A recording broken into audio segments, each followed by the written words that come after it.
Crab mentality వల్ల మనము మన చుట్టుపక్కల వాళ్ళందరూ చాలా నష్టపోతున్నారండి, పైకి ఎదగలేకపోతున్నారు. అసలు ఏంటి క్రాబ్ మెంటాలిటీ అనేది ఈ వీడియోలో చూద్దాం. సపోజ్ ఒక కంటైనర్లో క్రాబ్స్ అంటే ఎండ్రకాయలు ఉంటాయి కదా, వాటిని వేసామనుకుందాం. అప్పుడు అవి ఆ కంటైనర్ని దాటి బయటికి వచ్చే ఛాన్స్ లేదు, ఎందుకంటే ఒకటి పైకి ఎక్కుతూ ఉంటే ఇంకొకటి దాని కాళ్ళను పట్టుకొని వెనక్కి లాగేస్తూ ఉంటుంది. ఇలా ఏదైతే ఎక్కి బయటికి పోవాలని ప్రయత్నిస్తే దాన్ని బయటికి వెళ్ళనివ్వకుండా ఇంకొకటి కిందికి లాగేస్తూ ఉంటుంది.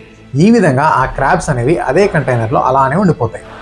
దీన్ని క్రాబ్ మెంటాలిటీ అంటారు. ఈ పరిస్థితి మన మనుషుల్లో కూడా ఉంటుంది. ఒకరు పైకి ఎదుగుతూ ఉంటే వాళ్ళని పట్టుకొని కిందికి లాగేయడం, కిందికి లాగే ప్రయత్నాలు చేయడం, ఇలా చేయడం వల్ల తోటి వాళ్ళని ఎదగనీయకుండా ఒక సాడిస్టిక్ హ్యాపీనెస్ని పొందడం అనేది జరుగుతూ ఉంటుంది. ఇది సమాజంలో చాలా సాధారణంగా జరిగేదండి. దీనివల్ల నష్టం ఏంటి అంటే, ఎప్పుడైనా కూడా ఒక సొసైటీలో, ఒక కమ్యూనిటీలో ఒకరు పైకి ఎదుగుతున్నారంటే హ్యాపీగా ఫీల్ అవ్వాలి. ఎందుకంటే వాళ్ళు ఎదగడం వల్ల మిగిలిన వాళ్ళు కూడా ఎదగడానికి అవకాశాలు ఏదైనా డైరెక్ట్గా లేదా ఇండైరెక్ట్గా కల్పించబడతాయి అన్నమాట. ఆ విధంగా మిగిలిన వాళ్ళు కూడా బెటర్ ఆపర్చునిటీస్ పొందే అవకాశం ఉంటుంది.